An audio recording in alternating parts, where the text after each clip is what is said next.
à vous, nous nous adressons à l'opinion nationale et internationale. Donc merci pour votre présence massive. Mes prédécesseurs ont bien entamé le sujet et nous allons compléter en disant que M. Ousmane Sonko, en réalité, est en prison depuis longtemps. Depuis longtemps parce que depuis qu'il avait été enlevé sur la route et ramené Manu Militari chez lui, on l'a pris en otage, on a fait le blocus chez lui. Personne ne pouvait ni entrer ni sortir. Sa famille ne pouvait pas sortir, lui-même ne pouvait pas sortir, pendant 55 jours. C'est mettre quelqu'un en prison, sous des formes illégales. Et quand on a levé le blocus, tout le monde a dit, ça va être le dégel. Et on commençait à respirer. Nous, les avocats, nous avons dit, attention, il y a peut-être quelque chose qu'ils sont en train de mijoter. Et ça n'a pas loupé. Parce que dès qu'il est sorti, sa première sortie pour aller à la mosquée, à son retour, comme vous l'avez su, il était en train d'être filmé par une dame. Pas par un gendarme. Par une dame qui était en civil, qui portait même, dit-on, le bracelet de Pastef. Comment peut-on, à ce moment-là, dire qu'on a arraché le téléphone d'un gendarme dont la voiture était en panne, d'une gendarme? Voilà la question qu'il faut se poser. C'était une personne en civil, une dame, qui filmait une personne, et la réaction normale d'une personne qu'on est en train de filmer, c'est de s'opposer à ça. On a parlé de vol de téléphone. Et à cette occasion-là, on a enfoncé la porte de sa maison et on l'a arrêté assez brutalement. Et on l'a amené. Et immédiatement, le procureur a pondu une déclaration pour dire qu'on l'a arrêté pour vol, etc. D'un téléphone. Évidemment, les Sénégalais ne pouvaient pas croire cela. Donc ça, c'était le vendredi.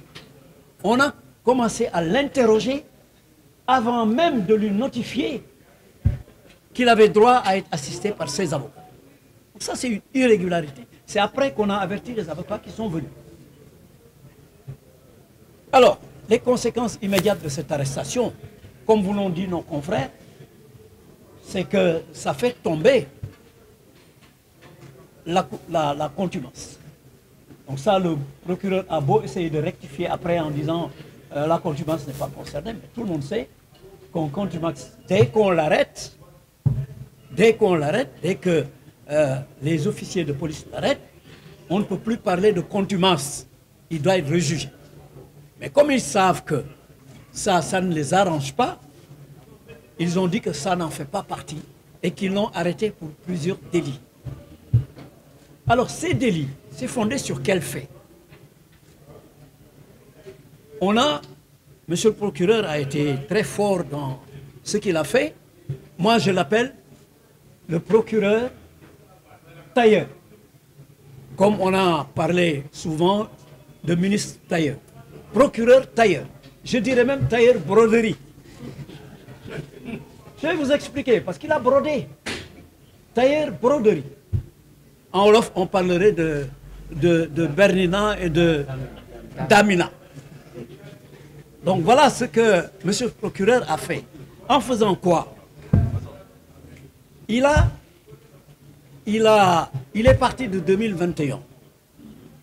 Tout ce que Ousmane Sonko a eu comme activité depuis 2021 jusqu'en 2023, tous les actes politiques qu'il a posés, toutes les déclarations politiques qu'il a eu à faire, que ce soit le beignet dougoub, que ce soit le gatsa-gatsas, que ce soit les bracelets, que ce soit tout, monsieur le procureur a résumé tout ça en disant chronologie des faits, 2021, 2022, 2023. Et ensuite, il a parlé du communiqué final, etc. etc. Alors, il ne s'est pas arrêté en si bon chemin. Non seulement il a indiqué tous ces faits passés, Alors la question que les Sénégalais sont en droit de se poser, c'est pourquoi chaque fois qu'une personne fait une déclaration,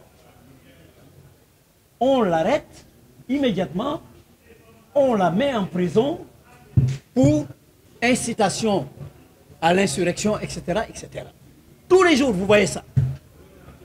Mais pour M. Sonko, depuis 2021, tout ce qu'il a eu à dire, c'est maintenant qu'on dit qu'on l'a arrêté et qu'on lui reproche toutes ces déclarations-là.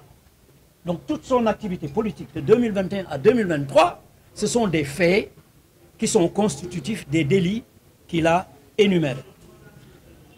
Alors, M. le Tailleur ne s'est pas arrêté en si bon chemin, parce que voilà ce qu'il a fait. Il a parlé des conséquences multiples des appels. Et il énumère des dossiers. Le premier dossier, c'est le mortel combat. Il dit que c'est un dossier.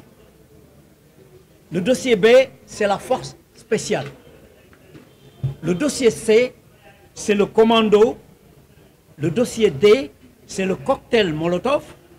Et le dossier E, les dossiers d'ailleurs, il n'a pas eu le dossier. Les dossiers, c'est le combat final.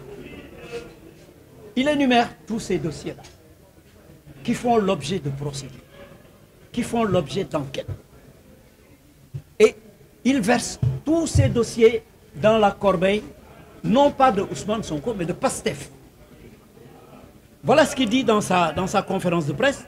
Toutes ces procédures convergent, il dit convergent, toutes ces procédures convergent vers le parti Pastef dirigé par Ousmane Sonko. Voilà sa phrase. Vous pouvez vérifier. Hein. Dans les 13 pages de sa conférence de presse, il dit « Toutes ces procédures convergent vers le parti Pastef dirigé par Ousmane Sonko. » Et il ajoute « Ce dernier, en garde à vue depuis hier, sera poursuivi. » Et là, il énumère les délits. Donc, il a jeté des passerelles en utilisant des vidéos montées, des coupures de vidéos.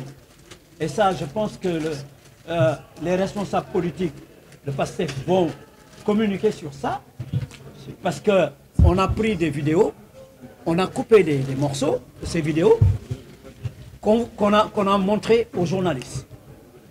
En réalité, les gens auront à comparer dans les vraies déclarations ce qu'on a enlevé pour le présenter au public, pour essayer de justifier. Alors, on a jeté des passerelles, entre tous ces dossiers et M. Sonko. Et on conclut en disant que tous ces dossiers en cours d'enquête prendra, il dit en conclusion, par conséquent, l'État garant des libertés individuelles, collectives et de sécurité publique prendra toute disposition nécessaire afin de maintenir l'ordre et de préserver les personnes et les biens.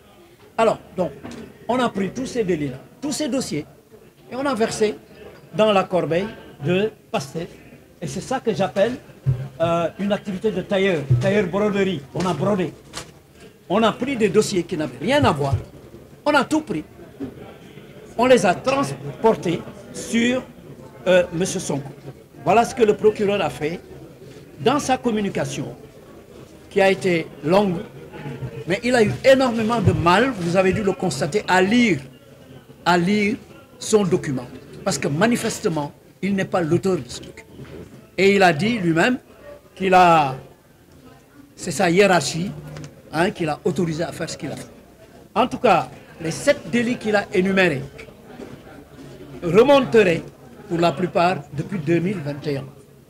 Et comme je dis, comment on a pu attendre 2023, juillet 2023, pour dire à M. Sonko, tout ce que vous avez fait, déclaré, toutes les actions que vous avez menées depuis 2021, c'est maintenant qu'on vous poursuit.